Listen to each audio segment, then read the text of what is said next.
Hello guys, और सब कैसे हैं? चलिए स्टार्ट करते हैं साइक्लोइडल प्रोफाइल। ठीक है, साइक्लोइड प्रोफाइल स्टार्ट करते हैं। इससे पहले वाले लेक्चर में मेरा इन्वॉल्यूट प्रोफाइल मैंने कंप्लीट कराया, एनालिसिस पूरा उसका। ठीक है, एनालिसिस है उसका, कैसे उसका फॉर्मेशन होता है, क्या उसमें कॉन्सेप्ट है उसके बनने में प्रोफाइल के। ठीक है, ऐसे ही साइक्लोइड प्रोफाइल हम देखेंगे। तो साइक्लोइड दो फॉर्म्स है टीथ के, एक इन्वॉल्यूट एक साइक्लोइड। ठीक है, इन्वॉल्यूट प्रोफाइल और साइक्लोइड प्रोफाइल। स्टैंडर्ड क्यों हमें जरूरत पड़ी इन सब की? अब आपको पता है कि हमको अगर गियर है हमारा, क्या है उसका कॉन्सेप्ट? वेलोसिटी रेशियो कांस्टेंट होना चाहिए। वेलोसिटी रेशियो कांस्टेंट, ठीक है, और वो कांस्टेंट होने के लिए लॉ ऑफ गियरिंग हमारा अगर सेटिस्फाई कर देगा, दो अगर रैंडम बॉडी हैं और दोनों रैंडम बॉडी रोटेशन में है तो इंगेज हो रखी हैं। ठीक है, एक ड्राइविंग शाफ्ट से कनेक्ट है, दूसरी ड्रिवन शाफ्ट से कनेक्ट है, और ड्राइविंग शाफ्ट की जो रैंडम बॉडी है वो ड्रिवन शाफ्ट को मोशन ट्रांसमिट कर रही है, पावर ट्रांसमिट कर रही है। अगर वो गियर के फॉर्म में करे, मतलब कि ठीक है गियर के कॉन्सेप्ट में करे कि गियर जैसे पावर ट्रांसमिट करता है, तो वो हमारे लिए बहुत बेहतर है। क्यों? क्योंकि पावर ट्रांसमिशन आपका अच्छा होता है, इंगेजमेंट आपका अच्छा होता है, आपका जो स्लिप की प्रॉब्लम होती है वो नहीं होती। ठीक है, और कांस्टेंट एग्जैक्ट वेलोसिटी रेशियो रहता है। काफ़ी चीज़ें और चीज़ों से जो पावर ट्रांसमिशन करने में है, कौन कौन सी, जैसे बेल्ट हो गई, चेन ड्राइव हो गई, इनसे तो बहुत बेटर है। ठीक है, तो इसलिए हम गियर को ज़्यादा यूज में लेते हैं। तो उसके लिए आपको लॉ ऑफ गियरिंग देखना पड़े। अब दो बॉडी हैं, अब गियर का डिज़ाइन आप कैसे करोगे? टीथ का उसका कैसे प्रोफाइल बनेगा ताकि वो लॉ ऑफ गियरिंग सेटिस्फाई करे? टीथ सारा का सारा क्योंकि जो एंगेजमेंट होगा टीथ का, दो टीथ के बीच में ही होगा। अब वो ऐसा पूरे रोटेशन में, वो भी कंप्लीट रोटेशन में, मतलब कि पूरे ऑपरेशन में जो गियर का हर एक टीथ लॉ ऑफ गियरिंग को सेटिस्फाई करना चाहिए। अब भाई वो अगर उस गियर का हर एक टीथ लॉ ऑफ गियरिंग को सेटिस्फाई करना है तो आपको एक स्टैंडर्ड देखना पड़ेगा कि हाँ ये अगर ये वाला स्टैंडर्ड का टीथ बनाएंगे और ये दोनों स्टैंडर्ड के टीथ आपस में मैच करेंगे तो हमारा लॉ ऑफ गियरिंग सेटिस्फाई करेगा। तो उसके लिए इन्वॉल्यूट प्रोफाइल का हमने एक प्रोफाइल देखा जिसमें अगर दो इन्वॉल्यूट प्रोफाइल के टीथ आपस में इंगेज होंगे तो वो हमारे गियर की जो कंडीशन है उसको सेटिस्फाई करेंगे। अब ऐसे ही दूसरा फॉर्म्स है साइक्लोइडल। ठीक है, इसमें भी अगर दो साइक्लोइडल प्रोफाइल मैच करेंगे तो हमारा लॉ ऑफ गियरिंग सेटिस्फाई होगा। तो ऐसे ही तो अब हम साइक्लोइडल प्रोफाइल का जो कॉन्सेप्ट है कैसे बनता है, उसका जो प्रोफाइल है वो कैसे बनाएंगे जो हर जगह एक सही है। ठीक है, एक स्टैंडर्ड है उसका। तो वैसे अब साइक्लोइडल प्रोफाइल देखते हैं। तो साइक्लोइडल प्रोफाइल में क्या, जैसे इन्वॉल्यूट प्रोफाइल में क्या था कि इन्वॉल्यूट प्रोफाइल में कि locus of a point on a straight line which rolls, locus of a point on a straight line, मतलब कि ये स्ट्रेट लाइन है, ये पॉइंट मैंने इस स्ट्रेट पे लाइन पे ले लिया, लोकस इसका ड्रॉ करेंगे। अब कैसे ड्रॉ करेंगे? पहले पॉइंट देख लो, ये रहा point on a straight line which roll on a fixed circle, एक सर्किल बना लिया तो इस पर रोल होगा। ये रोल करने का मतलब पहले अभी यहाँ पर है, फिर यहाँ पर होगा, फिर यहाँ पर रोल कर रहा है, which rolls on a fixed circle without slipping. तो अब ये रोल तो करने लग गया, तो इसका अब लोकस ड्रॉ करेंगे, किसका? पॉइंट का। तो ये पॉइंट यहाँ पहुँच गया, यहाँ पहुँच गया, तो ये जो लोकस हमने ड्रॉ किया ये प्रोफाइल बनाएगा। तो ये किसकी प्रोफाइल बनाएगा? इन्वॉल्यूट प्रोफाइल बनाएगा। समझ गए? अब ऐसे साइक्लोइडल प्रोफाइल ही बनानी है भाई लोगों। तो साइक्लोइडल प्रोफाइल उसका भी एक कॉन्सेप्ट है, क्या है देखो कि locus of a point on the circumference of a circle, point on the circumference of a circle, ये सर्किल है, इस सर्कमफ्रेंस पे हमने कहीं भी एक पॉइंट ले लिया, point on a circumference of a circle which rolls, जो रोल कर रहा है, जो रोल कर रहा है on a fixed straight line, on a straight line. ये जो सर्किल है ये रोल कर रहा है, तो रोल कर रहा है तो अभी ये यहाँ पहुँच जाएगा। तो पॉइंट पहले यहाँ था, ये रोल कर रहा है भाई, पहले पॉइंट यहाँ था तो अब कहाँ पहुँचेगा, यहाँ पहुँच जाएगा। मान लो यहाँ पहुँच गया, फिर ये फिर रोल करा, फिर ये कहाँ पहुँच गया, यहाँ पहुँच गया। तो locus of a point on a circumference of a circle which roll on a fixed straight line without slipping, इसमें भी विदाउट स्लिपिंग है। तो भाई ये लोकस ड्रॉ हो गया ड्रॉ। तो ऐसे, ठीक है। तो ये साइक्लोइडल प्रोफाइल बन गया। अब भाई साइक्लोइडल प्रोफाइल भी बन गया हमारा, ओके। तो अब क्या ज़रूरत है, अब भाई हमको तो टीथ बनाना है ना, साइक्लोइडल प्रोफाइल का टीथ ड्रॉ करना है। अब साइक्लोइडल प्रोफाइल के टीथ ड्रॉ करने के लिए हमको पिच सर्किल, क्योंकि भाई टीथ हमको कहाँ ड्रॉ करना है, गियर में। गियर मतलब जो सर्किल में तो ड्रॉ करना है भाई। ये मैंने मान लिया मेरा पिच सर्किल। अब आपको पता है ये ज़्यादा ही बड़ा हो गया, छोटा बना लेते हैं, ऊपर दिखाई नहीं देगा फिर, ठीक है। ये मान लो नीचे से बनाता हूँ, ठीक है। ये मेरा pitch circle, okay. Pitch circle मतलब एक सर्किल, इमेजिनरी सर्किल मैंने ड्रॉ किया है। कैसा भी सर्किल मैंने इमेजिनरी सर्किल ड्रॉ कर लिया, ठीक है। इसमें क्या भाई वही साइक्लोइडल प्रोफाइल का कॉन्सेप्ट लगाना क्या है। तो मैंने क्या लिया, ये मेरा सेंटर हो गया इस पिच सर्किल का, ठीक है। तो मैंने क्या लिया, एक सर्किल लिया, ये मेरा सर्किल, ठीक है। इसमें मैंने क्या लिया, ये पॉइंट लिया, यहाँ पॉइंट ले लिया। तो पॉइंट ऑन ए सर्कमफ्रेंस पे ले लिया point on a circumference of a circle which roll, जो रोल कर रहा है। अब रोल, ये सर्किल रोल कर रहा है ऐसे, ठीक है। यहाँ पर ऐसे जा रहा है, इसको ऐसे रोल करा रहे हैं भाई, ऐसे इस साइड में। तो ये अभी यहाँ पर है, कुछ देर बाद यही सर्किल यहाँ पर होगा, फिर ये सर्किल कुछ देर बाद यहाँ होगा, फिर ये सर्किल कुछ देर बाद यहाँ होगा, समझे, यहाँ होगा, यहाँ होगा, यहाँ होगा। रोल कर रहा है भाई, रोल। तो ये पॉइंट पहले यहाँ है, समझे। तो कुछ देर बाद ये पॉइंट, अब देखो ये रोल कर रहा है ऐसे, ऐसे कर रहा है, ऐसे करके जा रहा है, ये जा रहा है, ठीक है। तो ये पॉइंट पहले यहाँ है, अब यहाँ होगा इस पॉइंट पे भाई। ये यहाँ खिसक के यहाँ पर आ गया, मतलब यहाँ पर आ गया। अब ये यहाँ पर है तो यहाँ पर आ गया, फिर यहाँ आ गया, अब ये यहाँ आ गया, ऐसे करके ये आता जाएगा। तो ये देखो बनना है, ये पॉइंट में यहाँ ले लेता हूँ, चलो ठीक है। ये ऐसे करके ये बन गया, नहीं बन, ये बन रहा है, ये एक बन गया हमारा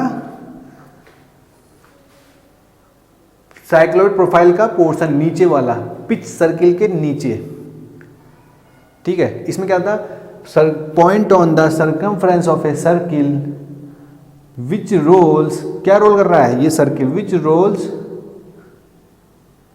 ऑन द फिक्स्ड। अब भाई ये पिच सर्किल फिक्स है, कहीं घूम नहीं रहा है, ऑन ए विदाउट स्लिपिंग। अब देखो ये, अब इसका लोकस ड्रॉ करा, ये पॉइंट यहाँ, फिर ये यहाँ, तो लोकस बना दिया ये यहाँ। तो ये किस शेप में दिख रहा है आपको, एक कॉनकेव शेप में दिख रहा है, कॉनकेव शेप में दिख रहा है, ठीक है। ये बन गया पिच सर्किल के नीचे वाला पोर्शन, और इस पोर्शन को हम कहते हैं फ्लैंक। क्या कहते हैं, फ्लैंक। तो आप जब टीथ देखोगे ना, ड्रॉ करोगे, इस टाइप का रहता है, ये देखो ये रहता है ना इन्वॉल्यूट टीथ, नहीं साइक्लोइडल टीथ इस फॉर्म में रहता है ये। तो ये पिच सर्किल है, तो इसकी जो पिच सर्किल के नीचे वाला पोर्शन होता है, कॉनकेव वाला पोर्शन, इसको हम कहते हैं फ्लैंक, ठीक है। और पिच सर्किल की जो ऊपर वाला पोर्शन होता है, इसको कहते हैं फेस। तो पिच सर्किल ये है ना, इसे हम पिच सरफेस कहते हैं। अब देखो एक लाइन ड्रॉ कर ली तो वो पिच लाइन हो गई। ये क्या, कौन सी लाइन है, pitch line, pitch arc form में है, ठीक है। अब सरफेस क्या होता है भाई, 2 डायमेंशनल, तो इसके परपेंडिकुलर इसकी जो विड्थ होगी, अगर हम उसको ले लें तो पिच सरफेस हो गया। तो पिच सरफेस के ऊपर वाला पार्ट फेस, पिच सरफेस के नीचे वाला पार्ट फ्लैंक। तो अब भाई एक नीचे वाला पार्ट तो ड्रॉ कर लिया। अब जो नीचे वाले पार्ट को हम कहते हैं हाइपोसाइक्लॉइड, क्योंकि ये साइक्लॉइड से बना है, साइक्लॉइड प्रोफाइल से, साइक्लॉइड कॉन्सेप्ट से। तो इसको कहते हैं हम हाइपोसाइक्लॉइड, नीचे वाले पार्ट को। अब ऊपर वाला भी ड्रॉ करना है, उसका टीथ तो पूरा बनना है ना, ऐसा बनना है टीथ। तो ऊपर वाला पोर्शन ऐसे बनेगा। यहाँ पर मैंने सर्किल ले लिया, ये पॉइंट हो गया। अब ये सर्किल क्या होगा, ऐसे रोटेट करेगा, आगे को जाएगा। देखो अभी यहाँ पर है, अभी कुछ टाइम बाद यहाँ पहुँच जाएगा, फिर यहाँ पहुँच जाएगा, फिर यहाँ पहुँच जाएगा। समझ गए? तो ये पॉइंट पहले यहाँ था, फिर ये यहाँ आ जाएगा, फिर ये यहाँ आ जाएगा, फिर ये यहाँ आ जाएगा। तो ये ऐसे बन जाएगा। तो ये आपको दिख रहा होगा किस शेप में बनना है, कॉन्वेक्स। किस शेप में? कॉन्वेक्स शेप में। ठीक है। और इस पोर्शन को क्या कहते हैं, इपीसाइक्लॉइड। इपीसाइक्लॉइड, समझे? इसको कहते हैं इपीसाइक्लॉइड, जो पिच सरफेस से ऊपर वाला पोर्शन होता है, और उसे कहते हैं फेस, और पिच सर्कल के नीचे फ्लैंक। किसी और ऊपर वाला पोर्शन इपीसाइक्लॉइड, और नीचे वाला पोर्शन हाइपोसाइक्लॉइड। तो ये हमारा साइक्लॉइड प्रोफाइल का एक टीथ हमने बना लिया इस शेप का। ठीक है, समझ में आ गया? अब भाई ये तो बन गया, अब इसका यूज भी तो करना है। अब दो प्रोफाइल, दो साइक्लॉइड प्रोफाइल कैसे भाई? अब जैसे मैंने एनालिसिस करा था इन्वॉल्यूट प्रोफाइल का। इन्वॉल्यूट प्रोफाइल में क्या था, दो इन्वॉल्यूट प्रोफाइल जब इंगेज होते हैं तो वो law of gearing automatically satisfy करते हैं। तो इसीलिए हम दो इन्वॉल्यूट प्रोफाइल उठाएंगे और बिना कुछ करे जाएंगे मार्केट में, स्टैंडर्ड इन्वॉल्यूट प्रोफाइल का गियर लेंगे और बिना कुछ देखे लॉ ऑफ गियरिंग चेक करे लगा देंगे, क्योंकि हमें पता है कि ऑटोमेटिकली वो सेटिस्फाई करते हैं लॉ ऑफ गियरिंग, हमको कांस्टेंट वेलोसिटी रेशियो मिलेगा। तो ऐसे ही क्या जो ये साइक्लॉइड प्रोफाइल है ये भी सेटिस्फाई करता है? हाँ करता है। समझ गए? क्या करता है? करता है। तो क्या करना है, तो एक चीज़ हम देखते हैं यहाँ पर,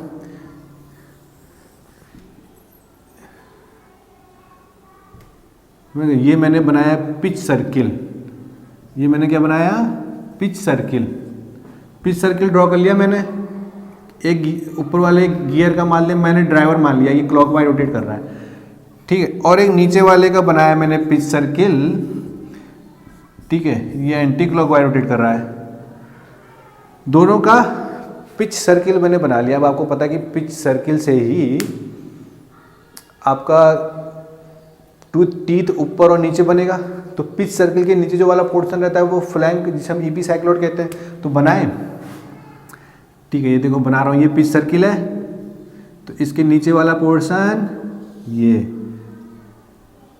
ऐसे करके, ये नीचे वाला पोर्शन कॉनकेव शेप में, ऊपर वाला पोर्शन कॉन्वेक्स शेप में। ठीक है, ये और ये बन गया।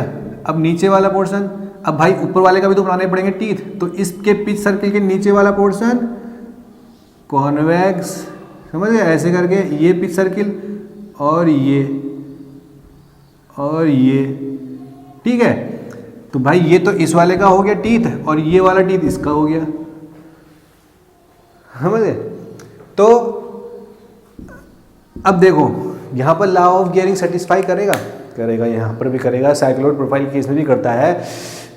क्या कहता है कि common normal at the point of contact. Common normal at the point of contact, ये पॉइंट ऑफ कांटेक्ट है, इस पे कॉमन नॉर्मल ये। तो ये क्या हो गई हमारी लाइन ऑफ एक्शन। समझ गए? क्या हो गई? Line of action, common normal at the point of contact. इन दोनों का पॉइंट ऑफ कांटेक्ट ये। तो common normal at the point of contact should pass through the fixed point which is called pitch point. Fixed point should pass through the fixed point which on the line joining the centre of the circle.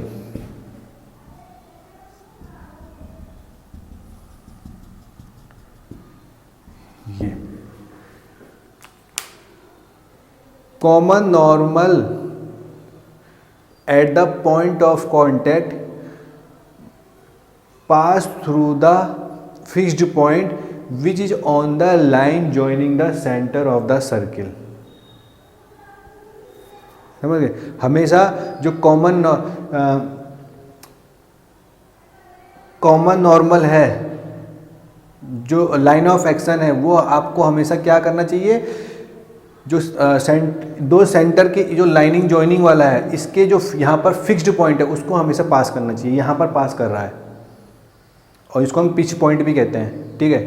Fixed point, pitch point पास कर रहा है। और पर cycloid profile के case में ये आप ध्यान रखना कि जो प्रेशर एंगल होता है वो चेंज होता है। इन्वॉल्यूट प्रोफाइल के केस में प्रेशर एंगल कांस्टेंट ही रहता है पूरे ऑपरेशन।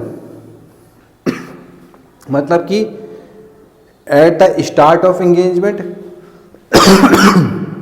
सॉरी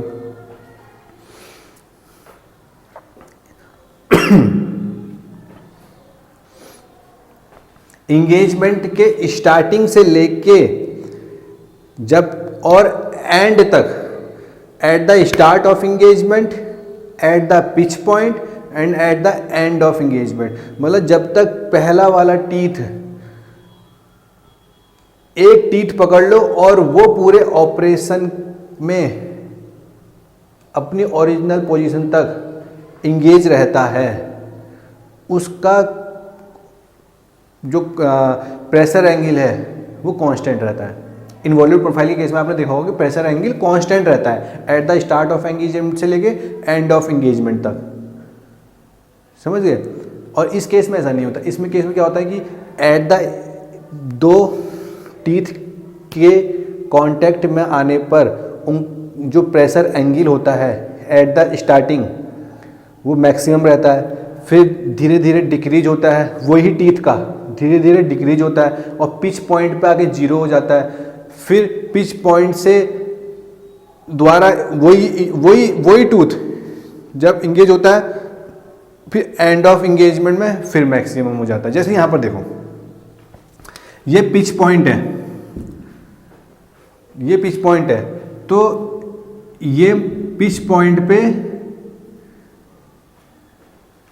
पॉइंट पे प्रेशर एंगल जीरो।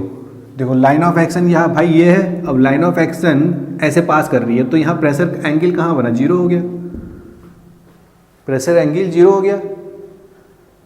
ये पिच पॉइंट की कंडीशन बता रहा हूँ, पिच पॉइंट की, समझ गए। अभी पिच पॉइंट पर ही है तो पिच पॉइंट पे क्या है, जीरो है प्रेशर एंगल। अगर पिच पॉइंट से दूसरी जगह, पिच पॉइंट से स्टार्टिंग में, अगर स्टार्टिंग की बात करें तो मैक्सिमम, और एंड की बात करें इन्हीं दो टीथ की एंड की बात करें तो मैक्सिमम, तो प्रेशर एंगल जो होता है वो साइक्लोइड प्रोफाइल केस में चेंज होता रहता है, समझ, कांस्टेंट नहीं रहता। पर आपका लॉ ऑफ गियरिंग यहाँ पर सेटिस्फाई करता है जो कर रहा है पिच पॉइंट पर, यहाँ पर कर रहा है ना पिच पॉइंट, जिसे हम पिच पॉइंट पर कर रहा है। और सारे मतलब और जितने भी पॉइंट ऑफ कांटेक्ट हैं सब पे लॉ ऑफ गियरिंग सेटिस्फाई करेगा। At the start of engagement पे भी, जब at the start of engagement पे जब कॉमन नॉर्मल ड्रॉ करोगे तो वो इन दोनों लाइनिंग जॉइनिंग के सेंटर पास करने के एक फिक्स्ड पॉइंट से होके गुजरेगा, ठीक है। अब ये तो बात हो गई। अब क्या होगा कि इसके इन्वॉल्यूट प्रोफाइल और मैं साइक्लोइड प्रोफाइल के बीच का क्या क्या डिफरेंस है, कहाँ कौन सा बेटर है वो बताता हूँ, ठीक है। तो पहला तो है कि जो अभी मैंने जैसे बताया कि प्रेशर एंगल साइक्लोइड प्रोफाइल के केस में मैक्सिमम होता है एट द स्टार्टिंग, जीरो हो जाता है पिच पॉइंट पे, और एट द एंड फिर मैक्सिमम हो जाता है, ठीक है। और इन्वॉल्यूट प्रोफाइल के केस में कांस्टेंट रहता है। तो अब जो ये प्रेशर एंगल शुरुआत में ज़्यादा, फिर जीरो, फिर ज़्यादा, इससे क्या होता है, इससे आपकी जो लाइन ऑफ एक्शन है, अब देखो इन्वॉल्यूट प्रोफाइल के केस में लाइन ऑफ एक्शन एक ही लाइन थी, उसी लाइन ऑफ एक्शन में पहले पॉइंट ऑफ कांटेक्ट यहाँ, फिर यहाँ, फिर यहाँ पॉइंट ऑफ कांटेक्ट, और एक ही लाइन ऑफ एक्शन है, तो स्मूथ इंगेजमेंट रहता है, स्मूथ ऑपरेशन रहता है इन्वॉल्यूट प्रोफाइल केस में।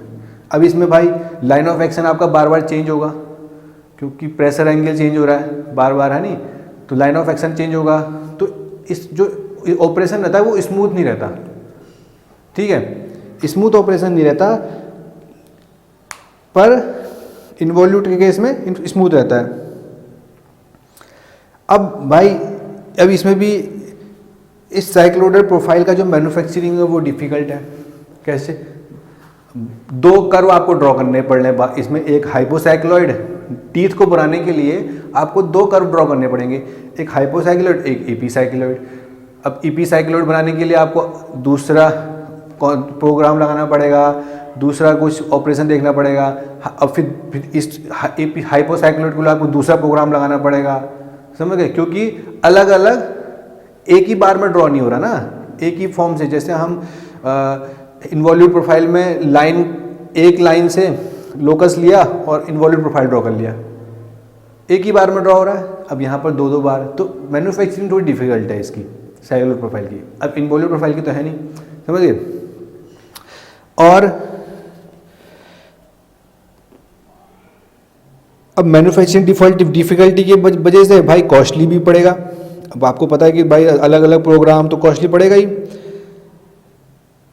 और एक सबसे महत्वपूर्ण बात, जैसे इन्वॉल्यूट प्रोफाइल में मैंने ये एक डेरिवेशन भी कराया है, उसमें आप देख लेना कि अगर सेंटर डिस्टेंस थोड़ा सा इन्वॉल्यूट प्रोफाइल केस में लिमिट, उसकी भी लिमिट है, थोड़ी बहुत अगर चेंज होता है, थोड़ा बढ़ गया थोड़ा घट गया, ठीक है, इन द लिमिट अगर आपका चेंज होता है इन्वॉल्यूट प्रोफाइल के केस में, इन 2 सेंटर डिस्टेंस के बीच में, centre distance in the limit अगर चेंज हो रहा है, तो आपका जो वेलोसिटी रेशियो है, हमें तो जो मेन बात है वो वेलोसिटी रेशियो से ही है ना, तो वेलोसिटी रेशियो है वो कांस्टेंट रहता है। समझे? जैसे डेरिवेशन कराया था मैंने, आप देख लेना। अब साइक्लोइड प्रोफाइल के केस में ना एग्जैक्ट सेंटर ऑफ वेलोसिटी चाहिए, मतलब एग्जैक्ट डिस्टेंस जो है वो एग्जैक्ट होनी चाहिए, थोड़ा सा भी चेंज नहीं होना चाहिए। अगर ठीक है तो चेंज हो गया तो वेलोसिटी रेशियो कांस्टेंट नहीं आएगा, ठीक है, तो एग्जैक्ट होना चाहिए किसमें? साइक्लोइड प्रोफाइल की टीम में। अब एक कॉन्सेप्ट है इंटरफेरेंस का, ठीक है, इंटरफेरेंस का कॉन्सेप्ट है कि साइक्लोइड प्रोफाइल के केस में इंटरफेरेंस नहीं होता। वो ये कॉन्सेप्ट मैं आगे बताऊंगा आपको अगले वीडियो में।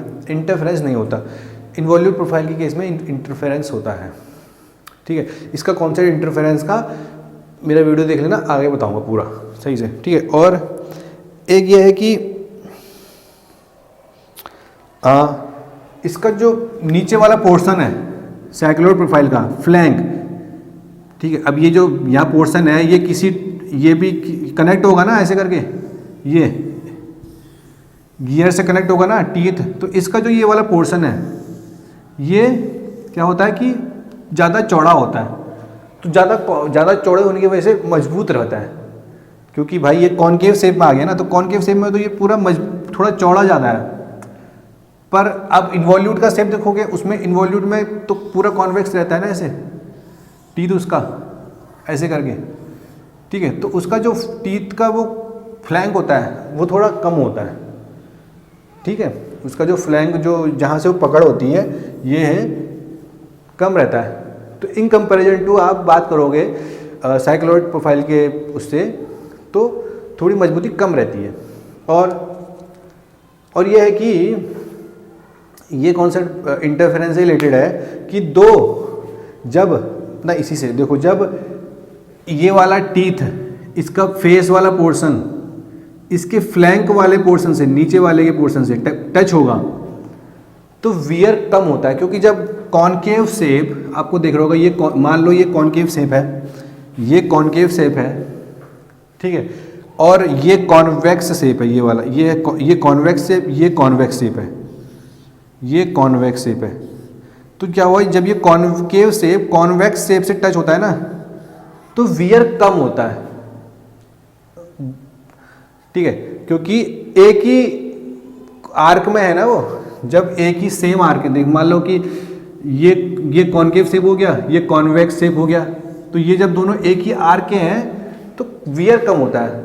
अब इस केस में क्या है कि अगर इस वाले केस में यहाँ पर ये देखो, ये शेप कॉन्वेक्स है और यहाँ पर भी, और ये शेप भी कॉन्वेक्स है, तो क्या होता है वियर ज़्यादा होता है जब दोनों इंगेज होते हैं। इन्वॉल्यूट प्रोफाइल के केस में वियर ज़्यादा होता है, क्योंकि दोनों कॉन्वेक्स शेप हैं, तो जब दोनों कॉन्वेक्स शेप होते हैं तो वियर ज़्यादा होता है। अब इसमें कॉनकेव शेप में थोड़ा वियर कम होता है। कॉनकेव और कॉन्वेक्स शेप जब दोनों आपस में इंगेज होते हैं तो हमारा वियर कम होता है, ठीक है। तो ये डिफरेंस है मेनली। पर यह होता है ना कि हम ज़्यादातर जो यूज हैं वो इन्वॉल्यूट प्रोफाइल का करते हैं और साइक्लोइड प्रोफाइल बहुत कम यूज में आता है। अब मान लो कि इन्वॉल्यूट प्रोफाइल ने साइक्लोइड प्रोफाइल को एक तरीके से हटा ही दिया है मार्केट से। इन्वॉल्यूट प्रोफाइल का ज़्यादा है क्योंकि ज़्यादा कॉस्टली नहीं है, चीपर है, मैन्युफैक्चरिंग भी डिफ़िकल्टी नहीं है, ठीक है। तो ये उसकी थोड़ी खासियत है। ओके, तो अभी आगे मेरा वीडियो में मैं इंटरफेरेंस और गियर टर्मिनोलॉजी ये सब चीज़ें बताऊंगा, वो देखना, ठीक है। चलिए, थैंक यू।